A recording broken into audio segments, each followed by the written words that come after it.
শুধু ভাষার মাস এলেই যেন প্রাণ ফিরে পায় ফেনীর দাগুন ভূঁইয়ার সালামনগর। বছরের বাকি সময় নীরব থাকলেও ফেব্রুয়ারি এলেই আলোচনার কেন্দ্রবিন্দুতে আসে ভাষা শহীদ আব্দুস সালামের জন্মভিটা। প্রান্তিক এই জনপদে তখন ভিড় করেন বিশিষ্টজন, প্রশাসনিক কর্মকর্তা ও গণমাধ্যম কর্মীরা। কিন্তু মাস শেষ হলেই কমে যায় আনাগোনা। 1925 সালের 27 নভেম্বর জন্ম নেয়া সালাম 1952 সালের 21 ফেব্রুয়ারি ভাষা আন্দোলনে অংশ নিয়ে গুলিবিদ্ধ হন এবং 7 এপ্রিল চিকিৎসাধীন অবস্থায় মৃত্যুবরণ করেন। তাকে দাফন করা হয় আজিমপুর কবরস্থানে। 2017 সালে সেখানে তার কবর শনাক্ত হয়। ভাষার জন্য আত্মোৎসর্গের স্বীকৃতি হিসেবে 2000 সালে তিনি মরণোত্তর 21 পদকে ভূষিত হন। তার বাড়ির সামনে প্রতিষ্ঠিত ভাষা শহীদ আব্দুস সালাম গ্রন্থাগার ও স্মৃতি জাদুঘর বছর জুড়ে থাকে প্রায় নিস্তব্ধ।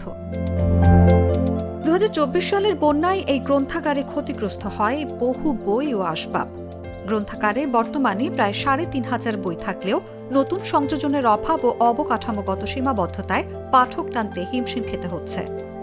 আমার এখানে পাঠকের সংখ্যা তুলনামূলক কম। দর্শনার্থীরা আসে এখানে ওই যে জাদুঘরের নাম শুনি আর কি। তো সালামের কোনো স্মৃতিচিহ্ন বা সালামের রেখে যাওয়া কোনো কিছু এখানে আছে কিনা ওনারা এসে এখানে এটা খুঁজে আর কি। তো এইটা তো আসলে জাদুঘর না, এটা তো এসে গ্রন্থাগার। তো বই দেখে হতাশ হয় আর কি অনেক।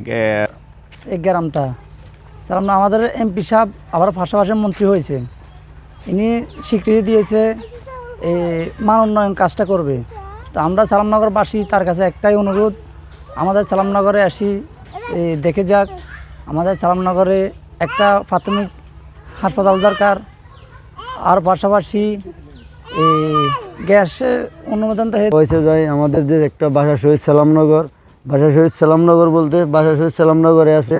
আমাদের এখানে অনেকগুলো ফ্যামিলি আছে, ফ্যামিলি বলতে ঘনবসতিও ফ্যামিলি আছে, কিন্তু আমাদের এখানে একটা হাসপাতাল প্রয়োজন। স্থানীয়দের দাবি ঢাকা চট্টগ্রাম মহাসড়কে তরুণ নির্মাণ, উচ্চ বিদ্যালয় স্থাপন, জাদুঘরে প্রকৃত স্মারক সংরক্ষণ এবং একটি বিনোদন কেন্দ্র গড়ে তোলা হলে সালামনগর সারা বছরই প্রাণবন্ত থাকবে। সালামকে নিয়ে আমি অনেক বই পড়েছি, আমাদের অনেক বই পড়া হয়েছে, যে তাই আমরা আজকে এখানে ঘুরে দেখে যেতে চেয়েছিলাম। তা এখন আমরা জাদুঘরে ঢুকে অনেক বই পড়লাম ও আমাদের ভালো লাগলো। সালাম আমাদের এলাকার সন্তান। জেলা প্রশাসন সম্ভাব্যতা যাচাই করে প্রয়োজনীয় উদ্যোগ নেওয়ার আশ্বাস দিয়েছে। নিউজ ডেস্ক, জাগো নিউজ।